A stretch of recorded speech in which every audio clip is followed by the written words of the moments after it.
Welcome to another geography video. इस video में हम बाइनरी स्टार हाइपोथेसिस के बारे में पढ़ेंगे। इससे पहले हम क्या क्या पढ़ चुके हैं? कांत का गैसियस हाइपोथेसिस, उसके बाद लाप्लेस का नेबुला हाइपोथेसिस, उसके बाद टाइडल हाइपोथेसिस पढ़े, उसके पहले प्लैनेटेसिमल हाइपोथेसिस पढ़े।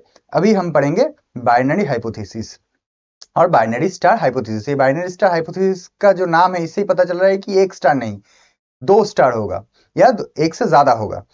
तो ये बाइनरी हाइपोथेसिस जो है, ये कौन बोला है? ये बोला है रसल ने। रसल कौन था? ये एक अमेरिकन एस्ट्रोनॉमर था, H.N. रसल, जो 1937 में ये बाइनरी स्टार हाइपोथेसिस को कॉइन किए थे। अभी ये जो हाइपोथेसिस है, ये क्या है, इसको हम एक बार पढ़ लेंगे, इसके बाद हम डायग्राम के थ्रू समझेंगे क्या है। He tells there were one protosun, मतलब कि एक प्रोटोसन था। ये पहले से भी हम जानते थे कि सब बोल रहे थे कि एक प्रोटोसन था, एक प्रोटोसन था। One companion star as usual, and another star which was approached from distance, which he called, means Russell called, approaching star. The approaching star was massive in size and the gravitational pull of the approaching star was very high. It come close to the companion star and the gravity pull out a bulge of material from the companion star. He also tells that the companion star and the approaching star were moving opposite direction to each other. This resolved the problem of earlier theory of angular momentum of planets. Angular momentum of planets का जो problem था कि planets का angular momentum है, सन का angular momentum कम है, planets का angular momentum ज्यादा है, जो कि होना उल्टा चाहिए था क्योंकि सन का मास ज्यादा है, सो एंगुलर मोमेंटम भी ज्यादा होगा।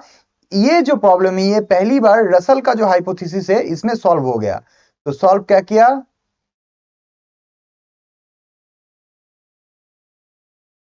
एंगुलर मोमेंटम प्रॉब्लम सॉल्व कर दिया। ये जो रसल्स का थ्योरी है वो कैसे सॉल्व हुआ हम अभी पढ़ेंगे। Russell also solve the distance of planet from sun to some extents. Planet का जो सन से डिस्टेंस है बहुत ज्यादा, होना तो सन के बहुत करीब होना चाहिए था, क्योंकि प्रोटो सन से निकला हुआ अगर पार्टिकल प्लैनेट्स क्रिएट किया होगा तो सन के बहुत करीब होना चाहिए था, लेकिन है तो इसको उल्टा। ये जो प्रॉब्लम है ये भी किसी कुछ एक्सटेंट तक जो रसल का जो थ्योरी है उससे सॉल्व हो गया। He tell at first the planet were far from the protosun. वे क्या बोले थे कि पहले तो प्रोटोसन से बहुत दूर था, but after the gravitational pull of approaching star weekends, मतलब जो अप्रोचिंग स्टार आया था उसका ग्रेविटेशनल फोर्स कम होने के बाद जो प्लैनेट से वो सन के करीब आ गया। तो ये था रसल का हाइपोथेसिस। अभी ये हाइपोथेसिस हम डायग्राम के थ्रू समझेंगे कि एक्चुअली में ये क्या बोल कह रहे थे। तो क्या बोल रहे थे रसल्स हाइपोथेसिस में? He tells one protosun, one companion star and other approaching star. देख लेते हैं। ये है प्रोटोसन। प्रोटोसन को पीएस में हम डिनोट करते हैं, प्रोटोसन। अब ये प्रोटोसन के एकदम सामने था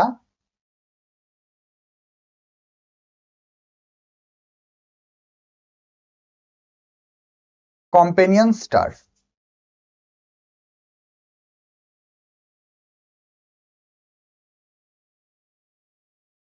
और एक स्टार था जिसको रसल कहते थे अप्रोचिंग स्टार, जो ये कंपेनियन स्टार से बहुत बड़ा था और इसका ग्रेविटेशनल, अप्रोचिंग स्टार का ग्रेविटेशनल पुल जो था वो बहुत ज्यादा था। ये तो हम जानते हैं जिस मैटर का जो बड़ा होगा उसका ग्रेविटेशनल फोर्स उतना ज्यादा होगा। तो ये है अप्रोचिंग स्टार।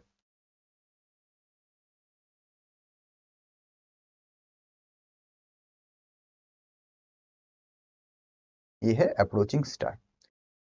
अभी ये जो हाइपोथेसिस है इसमें हमको एक बात का ध्यान रखना है कि ये हाइपोथेसिस में क्या कहा गया है।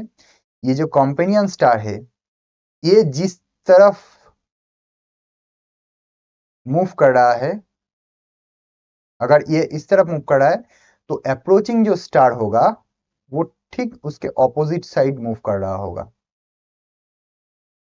और ये जो मूवमेंट है, ऑपोजिट मूवमेंट, ही रिजॉल्व करता है एंगुलर मोमेंटम का जो प्रॉब्लम था इन अगले थ्योरीज में। क्यों? पहले तो अप्रोचिंग स्टार दूर से कहीं से आया होगा कंपेनियन स्टार के पास और आके गुजर के चला गया।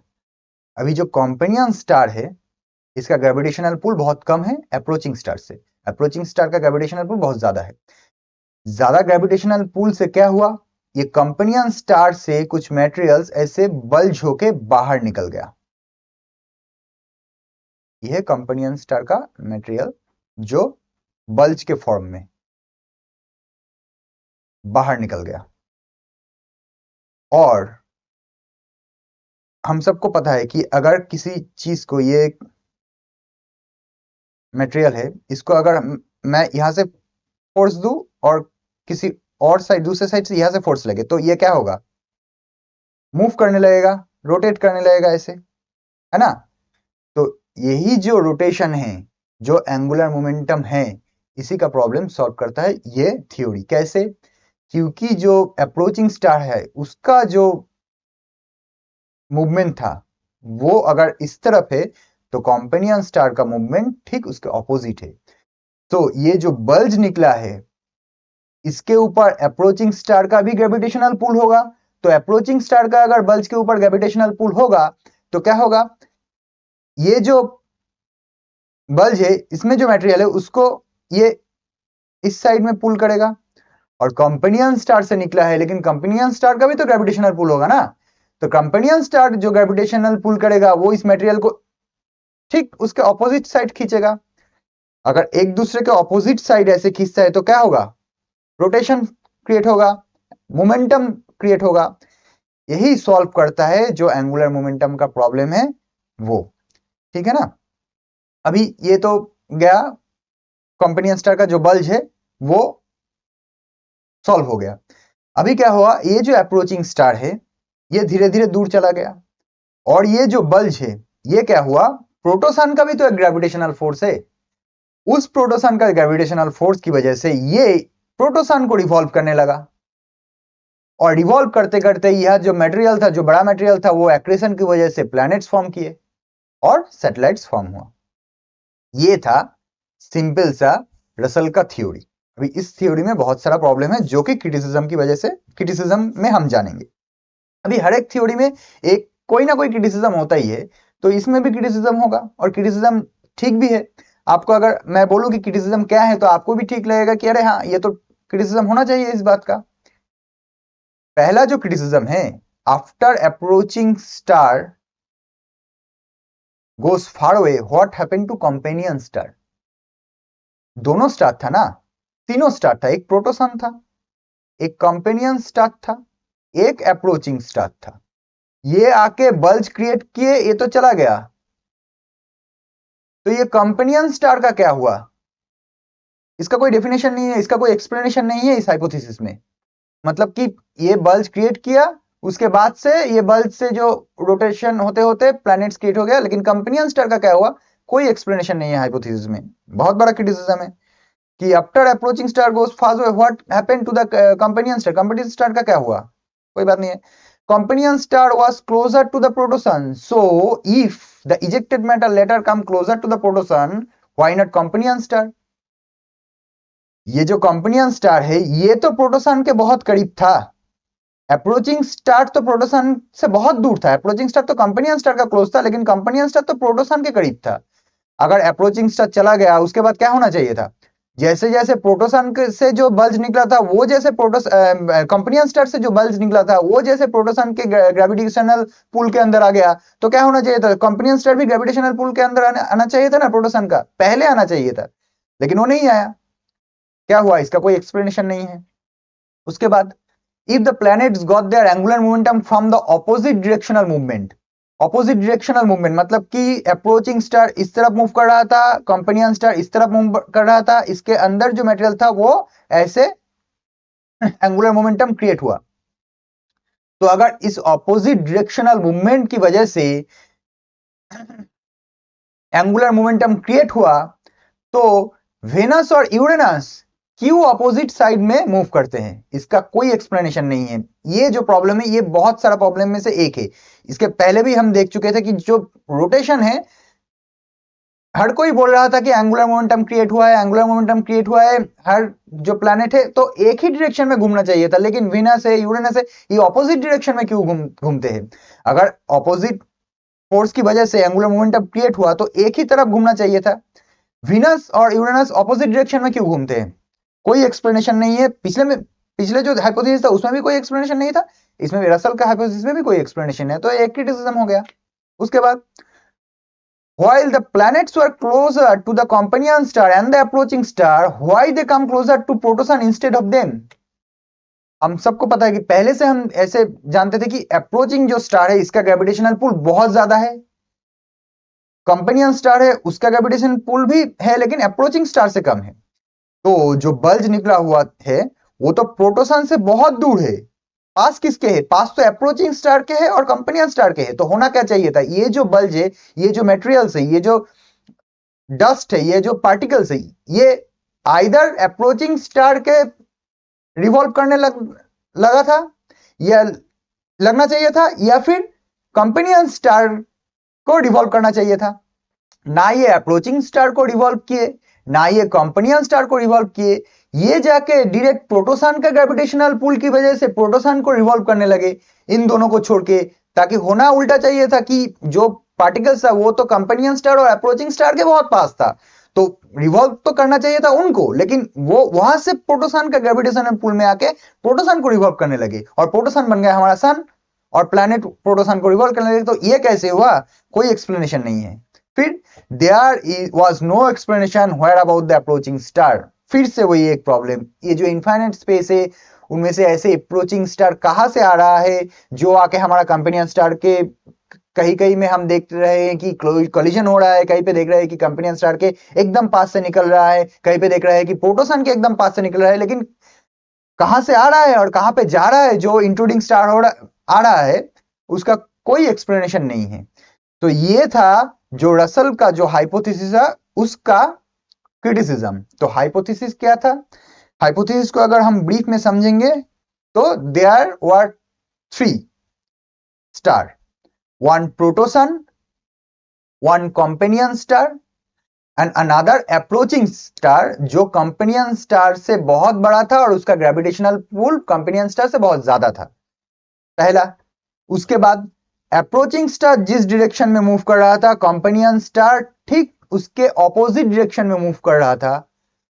तो अप्रोचिंग स्टार आया कंपेनियन स्टार के पास, कंपेनियन स्टार से बहुत सारा मटेरियल बल्ज के थ्रू बाहर निकला और because of opposite directional movement of 2 stars वो जो बल्स था, वो जो मटेरियल्स था, उसको एंगुलर मोमेंटम मिल गया। तो ये तो सॉल्व हो गया कि एंगुलर मोमेंटम कहां से आया, ये सॉल्व हो गया कि ऑपोजिट डायरेक्शनल मूवमेंट की वजह से एंगुलर मोमेंटम आया, तो गया। उसके बाद क्या हुआ? अप्रोचिंग स्टार तो चला गया और ये जो बल्ज से निकला हुआ जो पार्टिकल्स था ये डायरेक्टली जाके प्रोटोसन के ग्रेविटेशनल फोर्स की वजह से उसको रिवॉल्व करने लगा और प्लैनेट बन गया प्रोटोसन के चारों तरफ। ये था हाइपोथेसिस। अभी इसका क्रिटिसिज्म क्या था? क्या देखे? कहां से आया अप्रोचिंग सन और कहां गया? कोई एक्सप्लेनेशन नहीं है। सेकंड, जो बल्ज क्रिएट हुआ वो तो पास था अप्रोचिंग स्टार के और कंपेनियन स्टार के, तो उन दोनों स्टार का ग्रेविटेशनल फोर्स छोड़ के ये सडनली कैसे प्रोटोसन के ग्रेविटेशनल फोर्स में आके उसको रिवॉल्व करने लगा? एक्सप्लेनेशन नहीं है। फिर जो कंपेनियन स्टार था जिससे ये बल्ज निकला है, वो कंपेनियन स्टार का क्या हुआ? वो भी तो प्रोटोसन के करीब था। तो अगर प्रोटोसन का ग्रेविटेशनल पुल की वजह से कंपेनियन स्टार से निकला हुआ पार्टिकल्स प्रोटोसन को रिवॉल्व करने लगा, तो उससे पहले कंपेनियन स्टार के पार्टिकल से पहले कंपेनियन स्टार को तो प्रोटोसन को रिवॉल्व करने लगना चाहिए था, लेकिन प्रोटोसन का कंपेनियन स्टार का कोई आता पता नहीं है इसके बाद। तो ये था क्रिटिसिज्म। और उसके बाद क्रिटिसिज्म क्या है? जो एंगुलर मोमेंटम है तो क्रिएट हुआ, वो तो एक तरफ एंगुलर मोमेंटम क्रिएट होगा ना, तो वेनस यूरेनस ऑपोजिट डायरेक्शन में कैसे मूव कर रहा है? इसका कोई एक्सप्लेनेशन नहीं है। तो ये था रसल्स का बाइनरी स्टार हाइपोथेसिस एंड उसका जो क्रिटिसिज्म है ये। और पहले जो मेरा एक कांत का जो वीडियो था उसमें मैं जो एंगुलर मोमेंटम जब समझा रहा था तब मैं एक गलत चीज बोल गया कि मास जो है वो इंक्रीज कर रहा है, लेकिन मास वहां पे कांस्टेंट था, रेडियस इंक्रीज कर रहा था। मैं वहां पे नीचे लिख भी दिया हूं कि जब मास में इंक्रीज कर रहा है वो बोला वो मास नहीं होगा, वो होगा रेडियस, रेडियस इंक्रीज कर रहा होगा, मास। ये कभी कभार हो जाता है बोलने से ठीक से, मतलब कि गलत हो जाता है, तो वो मास नहीं होगा, कांत का जो वीडियो है वो मास नहीं होगा, वो होगा रेडियस जो इंक्रीज कर रहा था, मास कांस्टेंट था। तो ये था बाइनरी स्टार हाइपोथेसिस रसल का, और उसका जो क्रिटिसिज्म हमने देखा है वो। अभी इसके बाद जो बाइनरी स्टार हाइपोथेसिस हो गया, इसके बाद हम देखेंगे सुपरनोवा हाइपोथेसिस जो हॉयल ने दिया था। तो चलते हैं उस वीडियो में, इस वीडियो के बाद वो वीडियो आएगा। और आप लोग एक काम कीजिए, वो दर्पण जो चैनल है, मैं बार बार बोल रहा हूं, उसको सब्सक्राइब कर लीजिए और बेल आइकन को प्रेस कर दीजिए, ताकि जो हमारा नया नया वीडियो है वो आपके पास पहुंच सके, जल्दी से जल्दी आपके पास नोटिफिकेशन पहुंच सके, और आप उस वीडियो को लाइक शेयर और सब्सक्राइब जरूर कीजिए, और दूसरों को भेजिए, दूसरों को शेयर कीजिए, ताकि जो सभी जान सके कि वीडियो में क्या चल रहा है, वीडियो क्या पढ़ रहे हैं, सभी को जानना चाहिए। और जो एमसीक्यू सीरीज है वो आप जरूर फॉलो कीजिए, ताकि आपका जो एग्जाम का प्रिपरेशन है वो अच्छे से हो सके। तो चलिए मिलते हैं नेक्स्ट वीडियो में। Thank you for watching.